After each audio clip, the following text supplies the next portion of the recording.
Hi, Jeff. Yeah, thank you.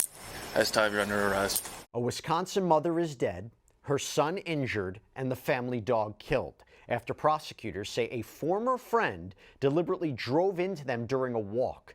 Newly released body cam footage reveals how the case unfolded, and we are going to break it all down with a criminal defense attorney who has insights on all of these wild and tragic details. Welcome to Sidebar, presented by Law&Crime. I'm Jesse Weber. What began as a quiet evening walk turned into a scene of sheer violence. Dr. Kami Hansen, beloved chiropractor from Wisconsin, devoted wife, mother of three, was out on April 28, 2025 with her husband, one of their sons, and their family dog. It was just a normal, peaceful night. At least that's what it was supposed to be, until prosecutors say their neighbor and former friend, Jeffrey Endres, deliberately accelerated his car and hit them. Kami was killed instantly, thrown nearly 30 feet. Her shoes were reportedly ripped from her feet by the force of that impact. That's what we're talking about. Her son required surgery, their dog didn't survive, and her husband watched it all unfold, telling police that he heard the car floor it before it veered onto the sidewalk. And what makes this tragedy even more chilling is that investigators say this was intentional. This was an act of revenge. Weeks earlier, there was this apparent dispute between the family's children that had gone to juvenile court. And hours before the crash, it's been reported that Endres obtained the police reports related to that incident. Prosecutors described his actions as vigilante justice. So what happens? Endres was arrested. He's facing intentional homicide and animal cruelty charges. And now a family is left grieving, not just for Kami, but for the life-altering devastation that happened in an instant. And right now, we actually got our hands on newly released body cam footage, and it captures the moment that officers took Endres into custody. Hi, Jeff. Yeah, thank you. As time, you're under arrest. I'm transporting you to the jail. How's that feel on your shoulders? No pain, anything in your back? All right, sir. It'll be a quick ride.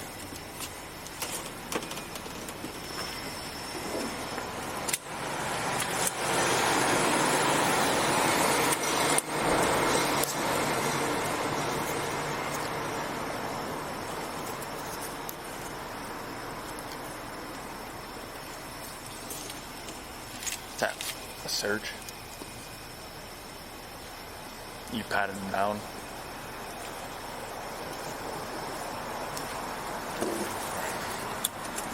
Here, Jeff, step back out. Sorry. Alright, we do gotta search you before going in the car.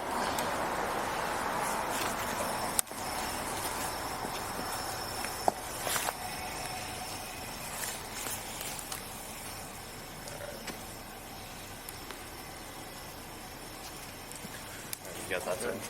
Alright. Thanks.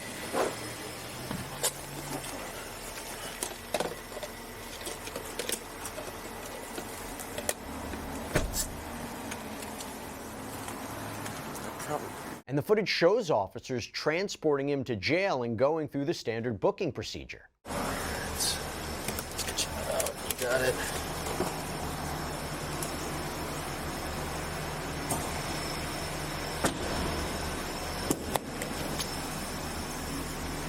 We kind of forgot that part. Let's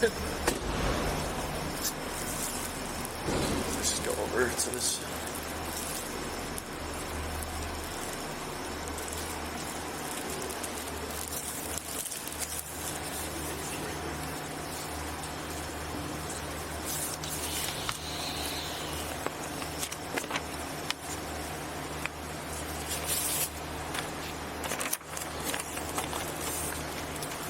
We're gonna have a couple questions, Jeff. This is just what anyone that comes here, it's just basic information. This one we're gonna need some help with.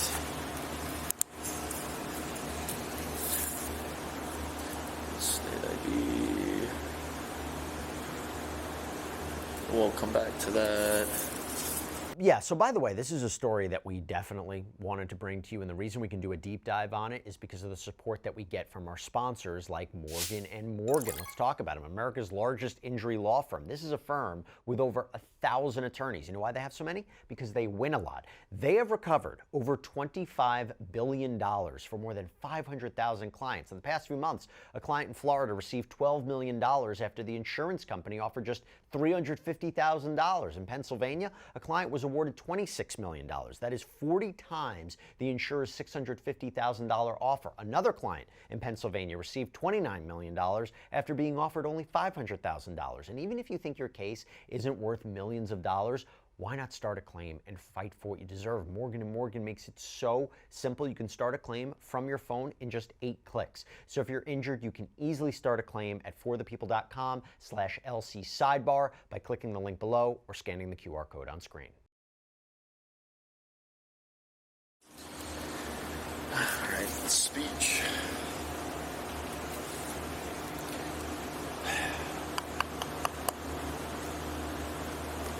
Quiet.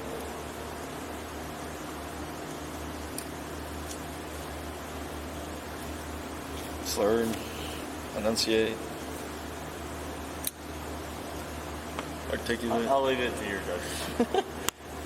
Okay.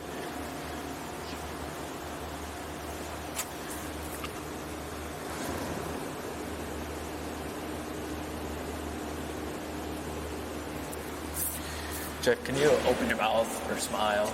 Good. Your teeth are good. All right.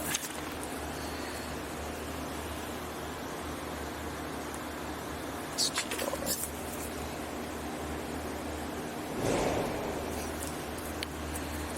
What city were you born? Madison. Madison.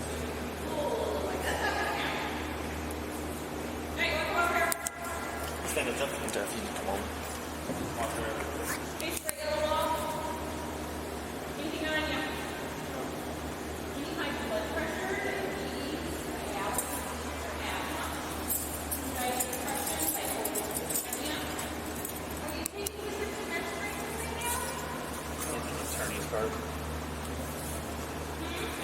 You had that? Yeah. Oh. Did he want it with? Oh, yeah. His property. Oh, I see. What hospital did you come from? St. Mary's. You know St. Mary's Hall? Yeah, they did. Jeff, what religion? Catholic.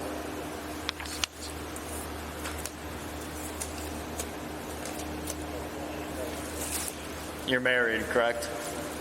So Endres was formally booked into the Dane County Jail on charges including first-degree intentional homicide, 2 counts of attempted first-degree intentional homicide, and mistreatment of animals causing death.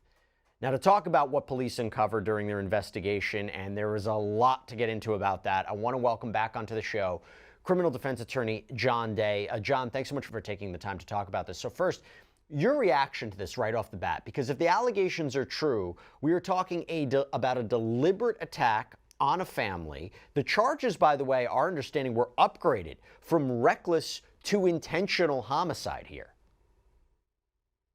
Right. Well, thanks for having me. Yes, initially, law enforcement thinks this is a reckless homicide. This is an accident. This is a situation where a car goes off the road, hits a family, and there's no backstory. But a couple days later, in getting interviews from family members, the officers understand that there is a backstory, and the backstory is pretty serious. You've got a situation where suddenly there is no longer just an accidental crash and a death. There is an actual motive potentially behind what happened. When the officers find out that there was this incident, alleged incident between the children of the 2 families, and apparently the families were friends for years. They were neighbors, they socialized. But what we see happening is there's this incident, and then the driver of the car, eventually the defendant, gets the police report about the incident 3 hours before Kami Hansen is killed. And so suddenly there's a motive. Yeah, because, you know, some people might say, how on earth could someone intentionally do this to a mother or doctor like this? Well, here's the thing. With the release of the April 28th, 2025 police report, with the release of that April 28th, 2025 police report, there are new potentially critical details that are emerging about the moments leading up to and immediately after this collision allegedly involving Jeffrey M. Endres and the Hansen family. And after reviewing the full report, there are several details that stand out. So according to Paul Hansen's account to law enforcement that was documented in the initial incident report, he was walking with his wife Kami, their child, the family dog, along their usual neighborhood route. Hansen was on the left side of the sidewalk, Kami was in the middle, and their child was on the right closest to the street. The report reads, Paul Hansen stated as they were walking, he heard a car accelerating and looked up and saw a gray 2013 Chevrolet Traverse bearing Wisconsin plate 868 STT flooring it. Paul Hansen stated he saw this vehicle drive up onto the curb straight into us. Paul Hansen stated he was unsure if he jumped to the side, but stated his leg was grazed by the vehicle. Paul Hansen stated the vehicle was accelerating right into us. He stated the driver hit hard enough that the vehicle went flying over the edge, quote, like he never hit the brakes. After the impact, Hansen looked around, found his child lying on the grass near the street, conscious but injured. But Kami, however, was nowhere in sight. According to the report, Paul Hansen stated he then started looking for Kami Hansen and noticed she was knocked 40 to 50 feet away. Paul Hansen stated he was fairly certain it hit her straight on. Paul Hansen stated he also saw his dog was hit as they were walking their dog at this time. Paul stated, I remember seeing that.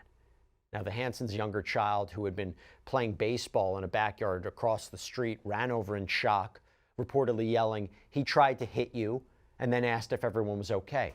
And when Hansen saw the overturned SUV, he immediately recognized the driver as allegedly Jeffrey M. Endres, was certain of the intent, telling police, I'm confident he was intentionally trying to kill us. Paul Hansen stated the suspect vehicle was driving at least 40 miles per hour. Now, John, that is a incredibly harrowing account. You have an eyewitness account. How accurate is it, right? We talk about eyewitness accounts in traumatic events like this. There is a specificity to it. How reliable do you think it is?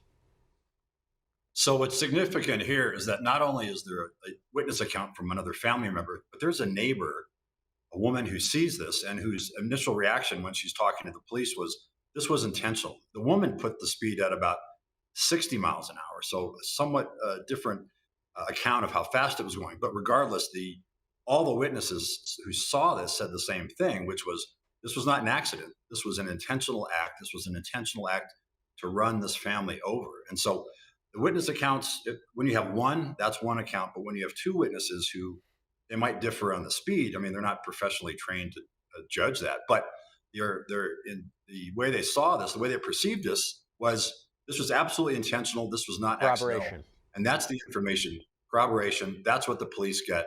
And that's why initially it may be a reckless homicide charge to start with, but when all the pieces fit together, then it becomes intentional homicide. And you have the young child, too, who ran across the street, which, by the way, is, I don't know how horrifying that is to think about seeing your family in this state. But again, going back to that idea of trauma, there are some experts who will say in those moments you have like tunnel vision, you see things very clearly, maybe even the license plate, right? But there are others who will say memory can be altered by a traumatic event. Isn't that a battle at a trial?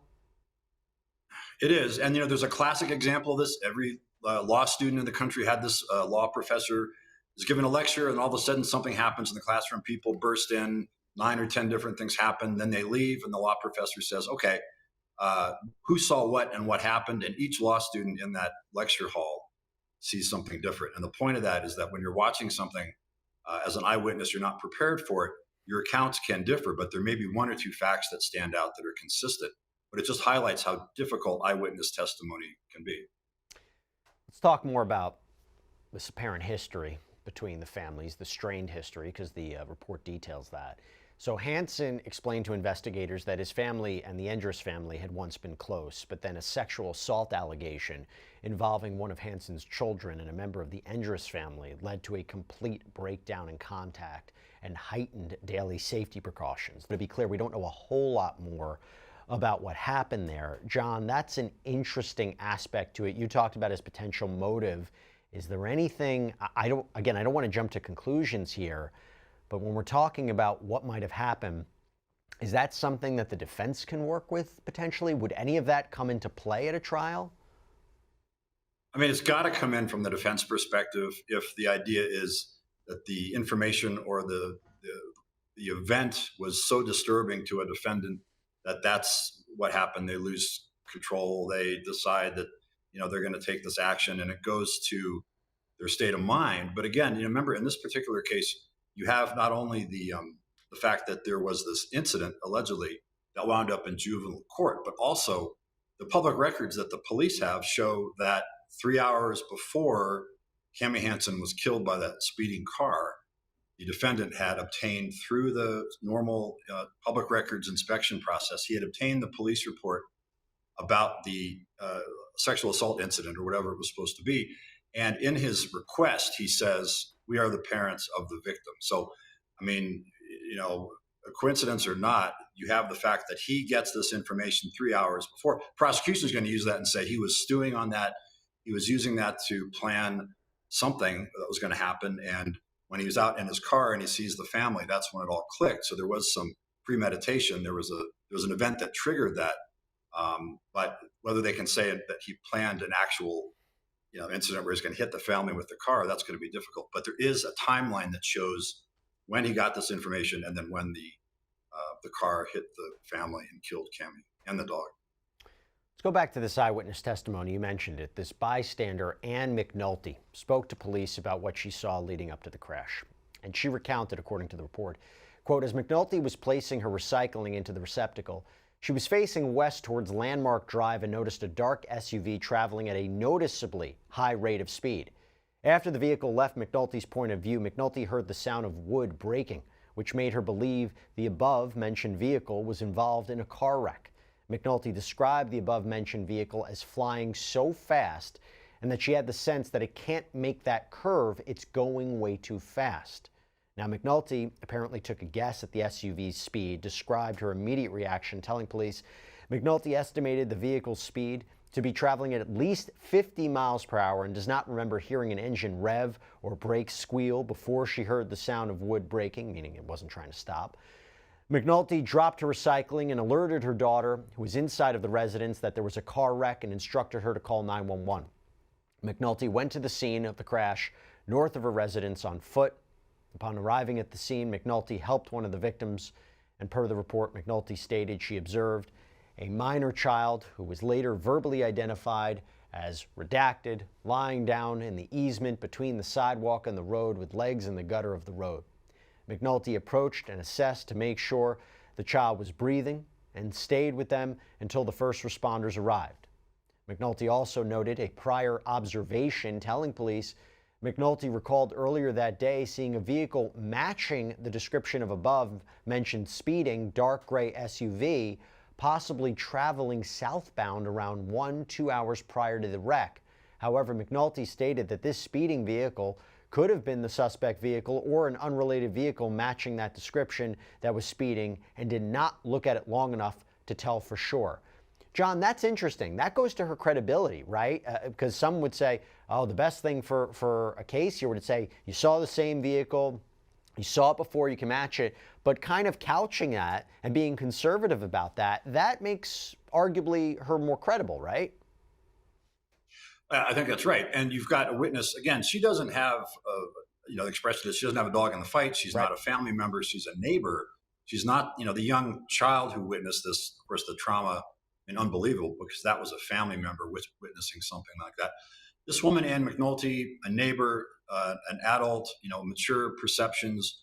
And if she does see a car speeding earlier, is that something that can be tied to the defendant in terms of, well, did he get this information in the police reports through the public records inspection request? And did that trigger something that led to somebody driving at a high rate of speed through the neighborhood? And did that person come back through? I mean, these are theories. There's nothing obviously that's been established yet, but these are all interesting facts, and these are interesting facts that are being supplied by a witness whose credibility seems pretty good. Let's dive into this a little bit more. So police end up talking to Paul Hansen again, and he provided additional details of the crash and continued to insist that this was intentional. So per the report, it says, Paul Hansen began by detailing his recollection of the incident that occurred on Monday, April 28, 2025. Paul Hansen stated he arrived home from work in the afternoon and went on a walk with his child, wife Kami Hansen, and their family dog. They walked the route they typically take when going on family walks, which includes walking the business park located near their home and stopping at the retention pond near Johnson Health Tech. As they were nearing the end of their walk and returning home, they were on Landmark Drive. Paul Hansen was walking on the left side of the sidewalk, Kami Hansen was in the middle of the sidewalk, and Redacted was on the right side of the sidewalk. The family dog was walking in front of them. They were having a normal conversation when Paul Hansen heard the revving of an engine. He looked up and saw a vehicle jumping the curb and running into them. Paul Hansen recalls stepping back and to the left. He realized later he was struck by the vehicle as his left leg had an abrasion and he had lost his left shoe. He heard a crash as the vehicle went through the fence and hit the building. He saw Redacted lying on the grass between the road and the sidewalk. He ran over to Redacted and called 911. He could see that Redacted was breathing and could hear moaning. Redacted was conscious and making sounds, but was not fully responding. And after ensuring his child was breathing, Hansen then searched for his wife. Quote, this is when he noticed the vehicle upside down next to Grand Appliance. He found Kami Hansen at the bottom of the retaining wall on the ground. He began running toward Kami Hansen when he noticed his other child, who did not go on the walk, was standing in the yard to their residence. The child did not go on the walk because the child was playing baseball in the backyard. The child saw the family returning from their walk and was leaving the backyard of the residence to walk toward them. Paul Hansen later learned that he had witnessed the incident. As Paul Hansen was running toward Kami Hansen, he could hear the child running and yelling, "Mommy, Mommy." The child ran to their mother, Kami Hansen, and looked distraught. Paul Hansen could see that Kami Hansen was breathing and could hear her moaning. Now, as heartbreaking as that is, neighbors, they quickly joined to assist. And the report reads, he could not remember the neighbor's name, but stated they lived at the house closest to Grand Appliance. The neighbor called 911 and told Paul Hansen he would care for Redacted. The other neighbor, Ann, also stayed with Redacted. Paul Hansen recalled the first responders started to arrive on scene. Once there was a paramedic with Kami Hansen, Paul Hansen ran to see if Redacted was still alive. Kami Hansen was placed on a stretcher and was complaining that she could not breathe. Paul Hansen told the other child to go find the oldest child, who was still inside the residence, so Redacted had someone to be with. Hansen was then asked about the driver. Before the ambulance left the scene, Paul Hansen noticed the family dog was dead, lying in the grass.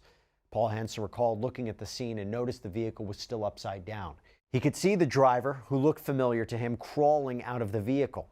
Paul Hansen recognized the driver as Jeffrey Endres. When Paul Hansen finished detailing his recollection of the incident, Detective Carter and I began to ask him questions. When asked for his immediate impressions, Hansen said he had concern for his family and felt the vehicle aimed at the family and intentionally hit them. He felt the impact was intentional due to the engine revving, and there was no reason a vehicle would jump the curve at that location. He did not recall hearing tires squealing or a horn honking. He recalled hearing an engine revving, the sound of the vehicle bouncing over the curb, and then an extremely loud bang as the vehicle hit the fence and building. He does not recall hearing any other vehicles around the time of the crash. If there were other vehicles, there was nothing out of the ordinary to draw his attention to them.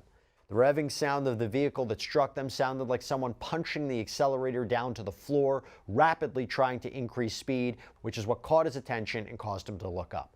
And even days later, Hansen's view hadn't changed. Paul Hansen stated he has recalled the incident multiple times over the past few days in an attempt to see if there was anything different that would make him feel the crash was not intentional. Paul Hansen stated he could not come up with any reason to make him feel the crash was not intentional. He does not believe there were any vehicles or other factors that would have caused the crash other than intention. He does not believe there was a medical emergency that caused the crash, as he witnessed Jeffrey Endres crawl out of the vehicle within approximately 1 minute after the crash. Paul Hansen and Jeffrey Endres did not have any interaction with each other during the incident. You know, John, as I'm going through this, and I'm going through these details and how heartbreaking they are, you also have to wonder, and whether or not this is going to come out, if the allegations are true, where they were walking. It's interesting, their typical route, the one they take all the time. Is there a chance that Endres, again, assuming the allegations are true, knew they were going to be on that route, like went towards that area, knew they were going to be there at that time? Right. These are some really good questions. The idea of whether there was actually some kind of it was coincidence or synchronicity. Was this something that was intentional because Endres had an idea of when the family would be out there, or was he just out driving, according to police, And then he happened to see this family. But a couple of interesting things here. First of all, this is actually a pretty good police report. I mean, you and I have seen thousands and thousands of these things, and this was some pretty detailed police work, and I think after reviewing the many pages of this thing. The other thing is that you've got a timing situation. So here you have the father, you have Paul, who knows about the allegations of the incident involving the two children. When does he raise that with law enforcement? Now, you know that law enforcement, the minute they identified Endres, they're going to see what's in their files, and the name, the last name is somehow going, you would expect, would come up with this earlier report. So at some point, an investigator is going to link those two together. When did Paul mention that as a potential motive? And again, you have to understand this guy's watched his family essentially get massacred in front of him. So you have to understand the trauma that's going on and the disbelief that it happened. But at some point, at what point does he make the connection to the intent? And as the police said publicly, it was a vigilante killing on the part of the defendant. That's how they defined it. So what's curious in the police report is it looks like the first mention from Paul, the father, is about 2 days later. Did police already have that information beforehand? And my guess is that they did. By the way, so this interview also covered the family's walking routine, the relationship with the Endres family prior to the sexual assault allegations, so it adds a little more context there. It says, Paul Hansen stated that his family and the Endres family had a positive relationship before the sexual assault allegations. The relationship and all contact with Jeffrey Endres and Maria Elise Atkinson ended after the sexual assault allegations. Paul Hansen stated there was no contact between any of them from the time of the sexual assault allegations to the time of the crash. The Hansen family took precautions and changed their routines to ensure the child was in compliance with the court order, and the family avoided any contact with the Endres family. As part of conditions regarding the sexual assault, was court ordered to have no contact with Jeffrey Endres' family and stay 200 feet away from the Endres residence, which, by the way, if they can prove he was the driver, you know, John, real quick, how coincidental that he's the one responsible, right? You know, out of all people to have an accident, it's him. So let's just talk about that for a quick second. Right. Well, you've got to backtrack. You've got to sort of build it backward on this one, because you've got the situation of Endres getting 3 hours before actually getting in his hands, apparently, or on his computer screen, the report, the police report involving the sexual assault between the children of the two families. And then you have him out, according to a neighbor, possibly driving around the neighborhood maybe an hour before in a car, a gray car. And then you have the actual incident where Kami gets killed, the dog gets killed, the children are injured, the child's injured. So what's going to be important for law enforcement is to be able to do this chronological timeline that establishes all this, but also the idea in the eyes of the prosecution and law enforcement that you have a motive and you have plenty of time based on the sexual assault allegations and the receipt of the police report. I mean, you can create intent to kill in a short amount of time. In this case, you're going to have prosecutors arguing that at least the 3 hours between the time he got the police report and the time of the homicide, that was more than enough to establish an intent to kill. And it just was it a crime of opportunity? Was it something that he had planned? Did he just happen to see this family walking and, according to prosecutors, decide to take that action? Or did he know their schedule? Did he think they're going to be out taking a walk? They do that regularly. I know them well enough. We're in the neighborhood. We've known them socially. So a lot of these pieces have to be fit together. But what we do know for sure is the timeline of all the information and all the backstory. And let me just go real quick into the autopsy. So there was an autopsy that was conducted on Kami, and it details catastrophic injuries. On April 30th, 2025, at 9 a.m., I attended the autopsy of Kami Hansen. This occurred at the Dane County Medical Examiner's Office and was performed by Dr. Rogalski. I could see a large opening which appeared to be a cut or laceration on the front right side of Kami Hansen between her chest and stomach area. Dr. Rogalski described that injury as a tear. Dr. Rogalski said Kami Hansen's left femur and right femur were broken. Dr. Rogalski also said there were avulsion pockets on Kami Hansen's right side and left side. Dr. Rogalski said Kami Hansen's liver was shattered, pelvis was ruptured, and Kami Hansen had swelling on her brain. Dr. Rogalski told me blunt force injuries caused Kami Hansen's death. Sometimes, John, it takes a minute for the medical examiner to determine cause and manner of death. Doesn't appear like this is the case. Not in this case. This is, again, how many autopsy reports you've seen and I've seen, but this is absolutely tragic. And one of the issues that comes up in the accident reconstruction or the investigation is that not only is she hit by the car and is flung a long distance, 30 feet apparently, but she hits a building, her body hits a building and then falls to the ground. So there's the initial trauma of the contact with the vehicle, and then there's a subsequent trauma apparently when tragically her body hits a building. You can only hope that the initial contact was immediately fatal and she didn't suffer. But the autopsy reports, they are revealing, they describe in incredible detail just how horrific these injuries were caused by that car and then the subsequent collision with a solid building. Now, there's one thing I have to end on. I was talking about how witnesses at trial, evidence. Unfortunately for the Hansen family, Endres will never get to see his day in court, as he was discovered dead in the Dane County Jail on the morning of May 6. As far as we know, a cause of death has not been released here, though the criminal complaint does indicate Endres was having thoughts of leaving the world on his own terms. So, John, we could take that for what it is. We will see where that goes. But obviously, for the Hansen family, this is an immense disappointment, I have to imagine. Right. Is it in their minds? Is it some kind of justice? Of course, Endres never convicted of anything, never had to stand trial. Does the family get closure from this? Does the family not get closure? I mean, they've had such a horrific time of it, and now the person who police say was responsible will never be in court with them. They'll never get to look them in the eye and tell the person who did this what this has meant to their lives. John Day, thanks for taking the time. Appreciate it. And that's all we have for you right now here on Sidebar. Everybody, thank you so much for joining us. And as always, please subscribe on YouTube, Apple Podcasts, Spotify, wherever you should get your podcasts. I'm Jesse Weber. I'll speak to you next time.